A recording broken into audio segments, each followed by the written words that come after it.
Ова е ден за честитање, ден на пријателствата на Балканот, историски ден по изгласувањето на Преспанскиот договор од страна на грчкиот парламент. Заев прв ке упати честитки до својот колега Ципрас. Честито, мој пријателе Ципрас. Заедно со нашите народи испишавме историска победа. Нека е вечен договорот од Преспа, нека се вечни мирот и прогресот на Балканот и во Европа. Честитки од целиот свет пристигаат за Грција, но и за Македонија. Поточно, за идната Република Северна Македонија. Историски договор, победа на разумот над национализмите. Пример за политичка храброст и визија. Не се штеди на епитетите и комплиментите во меѓународните импресии по ратификацијата на договорот од Преспа. Имаа имагинација, преземаа ризик и беа подготвени да ги жртвуваат своите интереси за поголемото добро. Зоран, Алексис, одлично направено. Невозможната мисија е успешно завршена, порача на Твитер председателот на Европскиот совет Доналд Туск.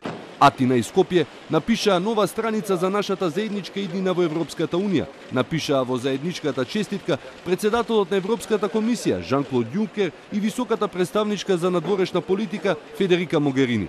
Еврокомесарот за проширување Јоханес Хан го нарече решавањето на спорот за името историски исчекор. Шефот на германската дипломатија пак Хайко Мас истакна дека со ова се отвара патот за пристапување на Република Северна Македонија во НАТО и за отварање на пристапните преговори со Европската унија.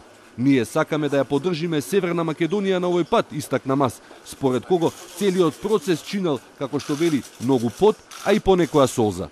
На Твитер се огласи и генералниот секретар на НАТО алијансата Јенс Столтенберг. Ја поздравувам денешната ратификација на договорот од Преспа во грчкиот парламент, значаен придонес за стабилноста и просперитетот на целиот регион. Го очекувам приклучувањето во НАТО на идната Република Северна Македонија, порача Столтенберг. Се огласи и поранешниот шеф на грчката дипломатија Никос Коцијас како еден од потписниците на договорот од Преспа. Сега треба итно да се усвојат заедно со нашите пријатели од Северна Македонија сите позитивни мерки предвидени со договорот од Преспа. Нашата заедничка иднина.